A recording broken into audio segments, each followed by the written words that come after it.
Everybody, today I want to talk about how to make your materials look better. So let's say you're starting out on a project, a client has sent you over material options, or you're browsing the web and you found a texture you want to turn into a material. So I'm going to grab this guy and I'll show you my workflow to take a simple 2D image like this and turn it into something photorealistic. So let's get started. I've got my file right here. First thing I want to do is I want to enter the material properties of this. As you can see, it's bringing over the base color and material. I've got this red here and I've got no color map.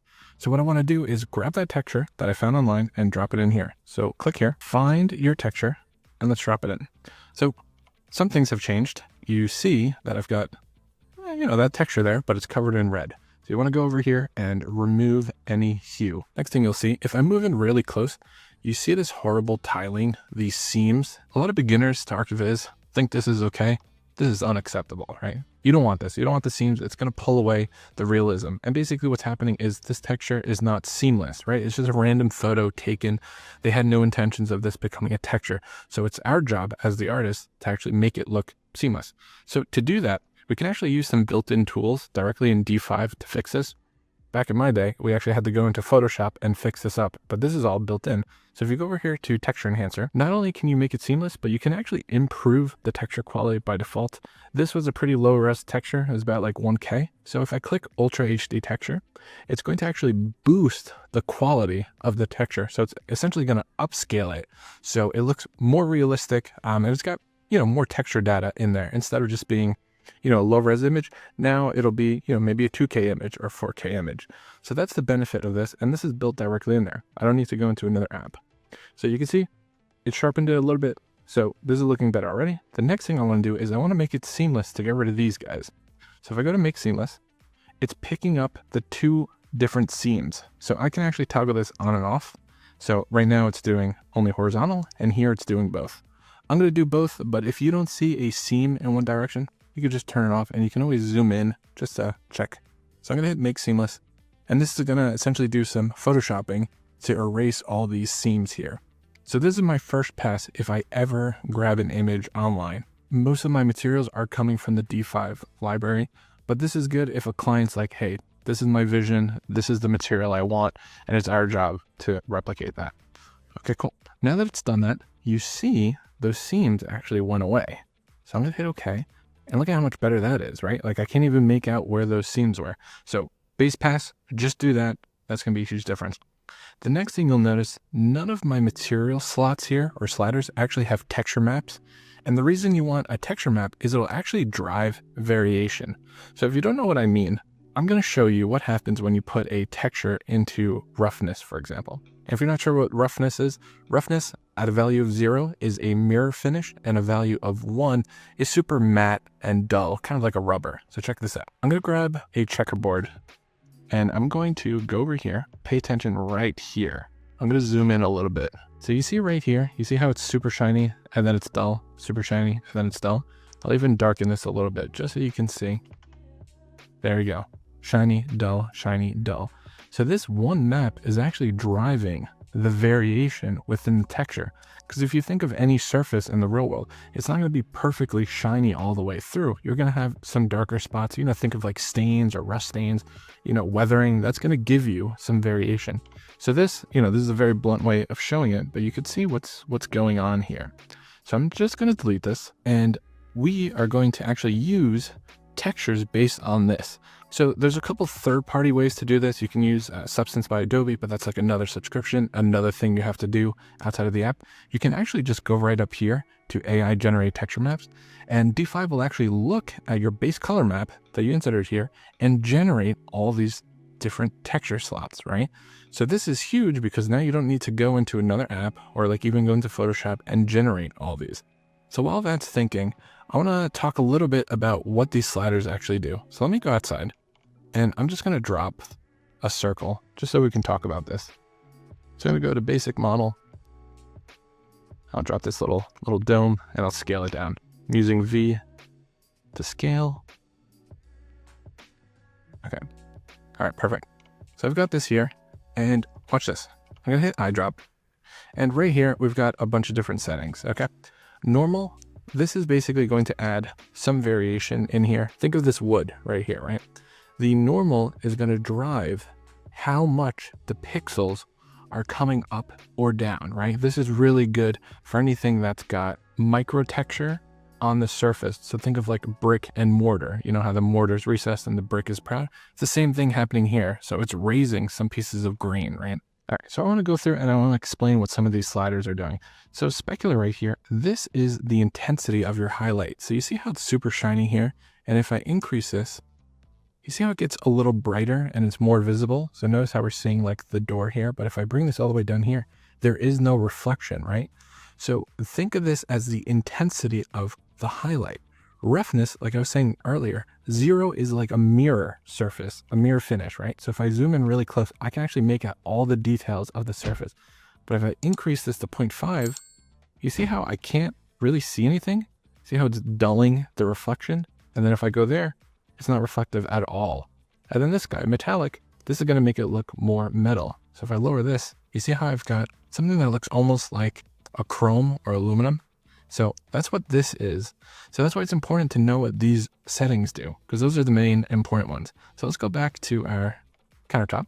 So now that I'm back here, you'll notice that I got a normal map, and this is what's going to drive what's going on with the veins, if they're popping out or in, right?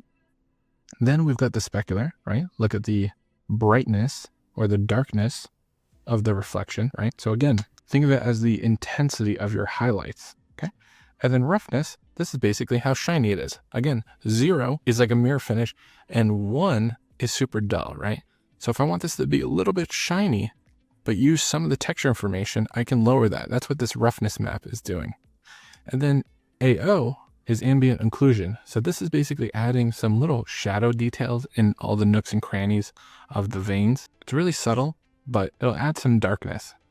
But basically the point is all these sliders should be tweaked to some degree, okay? You shouldn't just rely on default settings. Okay? And if you're wondering why metallic is at 0, this is not a metal, right? If it were a metal, it would actually look metallic, and that's what 1 is, right? So 0 is non-metallic. All your materials are either going to be 0 or 1. 0 for non-metals. So now that we've got this and this looks good, I want to start playing with some of these other settings. So stretch right here, this is like the UV scale. So this is the scaling of your texture, right? So if I were to play with this, notice as I increase it, it's getting smaller. And if I go to the left, it's getting bigger, right? So sometimes depending on the source app that the geometry is coming from, this might be distorted, like you apply material and you can't make out the texture. This is where our triplanar comes in. And what triplanar does is it kind of ignores the UV texture from your source app and it just applies a world scale texture. So it'll actually fix any materials that have different scaling. So let's say this surface was at a scale of 0.1 and this at a scale of 2, it would actually equalize it and just make them 1. So they're changing at the same rate. So if I make this really, really big, see how that's consistent? So if you need to unify the scale of your materials, use triplanar. The other thing that's really useful is the UV randomizer. So if you've never used this before, this will add essentially like these little hexagons that will kind of rotate the texture. This is hit or miss. And the reason I say this is it's really dependent on the texture or the material you're playing with. So I don't recommend it here because this was like a veined marble, right? But once I do this, I kind of lose all that.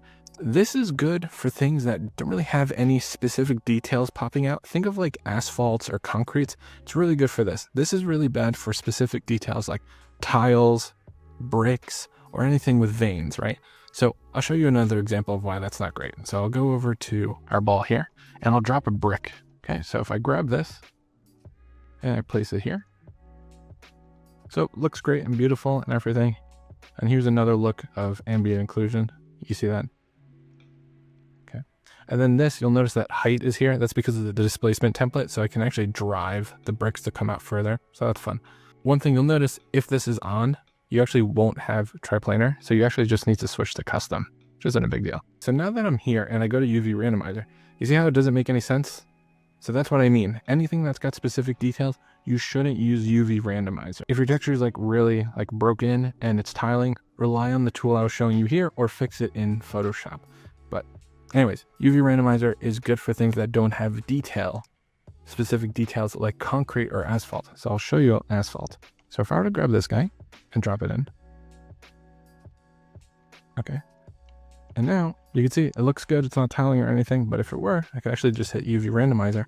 And now I don't actually see too much of those hexagons coming in. You can kind of see a little bit of it, but from far away, you really won't be able to tell. So this is a perfect material to use it on, okay? So you don't want anything with a lot of detail. So let's go back here. And then the last thing that I always add on my materials to make it look even more realistic, you see this shelf right here? See how it's a perfect 90-degree angle? This doesn't exist in the real world because if everything were 90-degree angle, you cut yourself and everything just in the machining process, it gets rounded. So if you check this guy, it's actually going to give you a nice little bevel here, and you can control the radius. And look at how much nicer that looks.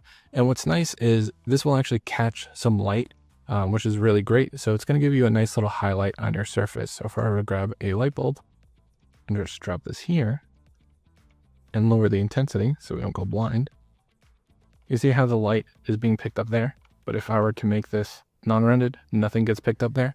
So this is an easy way to tell if something's like CGI or realistic, if the corners are perfectly 90 or not. Okay, so always have this on. That's one of the reasons why you always see me using triplanar and round corner.